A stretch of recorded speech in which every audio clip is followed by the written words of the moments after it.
Hello and welcome to another battle report. This is 1850 points of Eldar with Dark Eldar allies versus Blood Angels, straight up mech'd up Blood Angels list. This is the same list I played in my last battle report. I didn't know I was going to be playing this next opponent. He walked in while we were playing and asked for a game. So I have the Cloud Strike with 2 units of Fire Dragons. They form an aspect host with Warp Spiders. I have 5 Dark Eldar Warriors. I have 5 Scythe Guard and a Serpent. They Web Strike. And I have a Wraith Knight with cannons. His list is, he's got, I don't think these are Death Company, I think these are just Assault Marines. They've got hand flamers and stuff in them.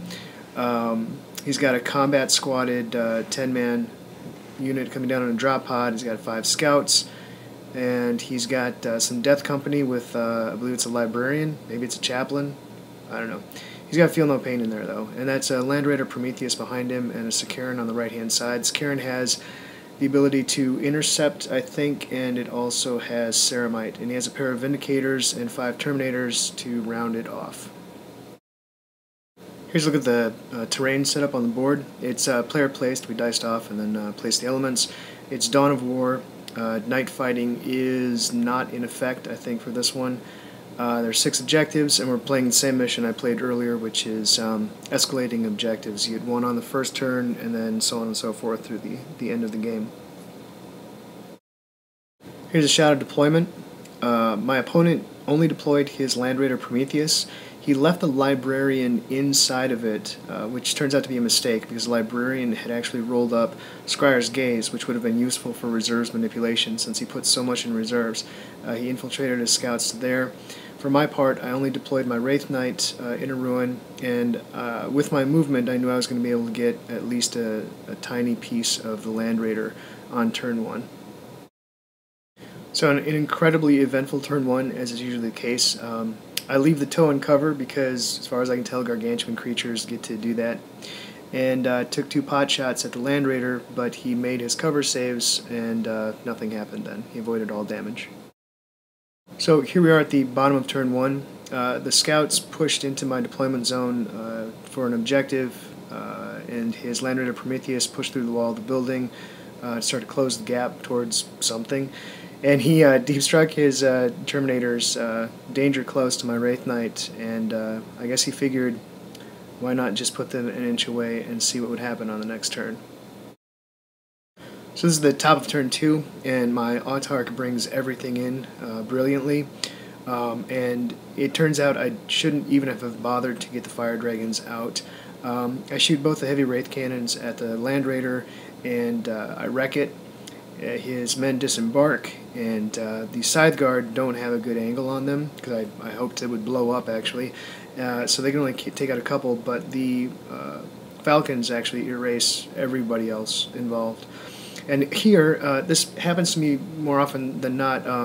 I shoot at something that I want to assault, I do way too many wounds to it, and then they fail a morale check, and then I fail to make the charge distance. I had Bikes and Spiders also come in, and the Bikes and Spiders over here combined to kill off the scouts that had infiltrated and then gotten into my deployment zone.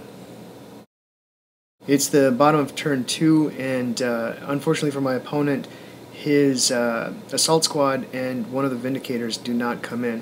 What does come in, though, makes pretty quick work of the Falcons. I didn't have holofields in this list, and I will certainly try to find points for them. Drop pod came down, blew up the one that the Autarch was in, killed some of the Dark Eldar Warriors with them. This plucky fellow right here makes it into assault with his other Terminator buddy. I kill one of the Terminators, and then I whiff on him. Stomp does nothing, and he actually puts a wound on me and concusses me. So we're at the top of turn 3. My Autarch leaves the Dark Eldar Warriors and joins the Fire Dragons, and combined they erase both of those 5-man attack squads. Here the Wave Serpent, the Scythe Guard load back up in it. It comes over, gets side armor on the Vindicator, and blows its shield and still manages to wreck it. That Falcon was stunned before, so that's why it didn't go anywhere, but the Fire Dragons did load back up in it. Here, this combat continues to be a comedy of errors. I hit and wound, and he makes invulnerables, and then he either fails to hit me or fails to wound me with his hammer, and Stomp fails to do anything to him. He either makes his 2 up or it does nothing. The Warp Spiders also contributed to taking out the rest of that 5-man. It's the bottom of turn 3. His second Vindicator rolls in on top of the wrecked Vindicator, and the Sicaran scoots around and easily takes out the Wave Serpent. When I disembark, I do it smartly. I put the Archon in front in the ruin there, and when the Vindicator gets a bad scatter, only does 3 wounds. He actually makes 2 saves before failing one, and then dying, which leaves the entire Side Guard unit unscathed. In other news, the drop pod, the bolter there, shoots at the Dark Eldar warriors and kills one, and then of course he fails his morale and starts to break for the edge of the table. And then finally, the only other thing going on the board is this close combat, which seems like it will never end. He continues to make his 3-up invulnerables, and I continue to not do anything with Stomp, and he continues to not be able to put a wound on me. So this is the top of turn 4.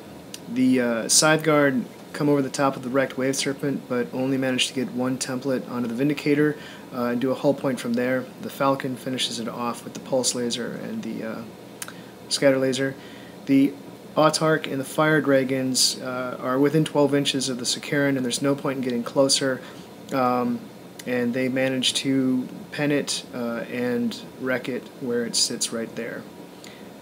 The Dark Eldar Warrior continues to fall back, but not far enough to go off the board. Those jet bikes actually manage to take a hull point off that drop pod. Over here, my solution this time is to assault with my Warp Spiders and maybe just kill this guy with the weight of attacks, and nothing happens. And because he's crowded, I can't Stomp during this turn, so it's a complete waste. So this is the bottom of turn 4. The drop pod shoots at and wounds the Dark Eldar Warrior, who promptly makes his Feel No Pain against it and survives another turn. He'll be fearless at the top of turn 5, so he'll actually regroup. Over here, the Assault Marines come in automatically, then with hand flamers and pistols and other weirdness that they have, they manage to kill 1 bike, and of course they fail their morale check and start running off of the board. And in other news, I try another round of combat with the Warp Spiders and then hit and run away from it. Here we are at the top of turn 5. I'm definitely pulling away in terms of the Maelstrom. I'm also making foolish decisions, like shooting a drop pod with Melt-A-Guns and standing too close to it. I lose 2 Fire Dragons in the explosion, which is hilarious. The jet bikes come over this way, the jet bikes regroup, the Warp Spiders come at them, and I manage to remove a number of the Assault Marines, who then fail their leadership and fall back as well. The close combat continues on. The Terminator is absolutely unkillable, and of course he can't kill me either, since he's just hiding behind his shield. So this is the bottom of turn 5 and what ends up being the end of the game, and I finally managed to kill the Terminator. I can't remember if I stomped him out or not. I think it went all the way to stomps again. He split up a guy off of the Assault Marines to try to come and claim an objective to get a few more points, but he didn't get far enough, and so I end up with a ton of points compared to him by the end of the game.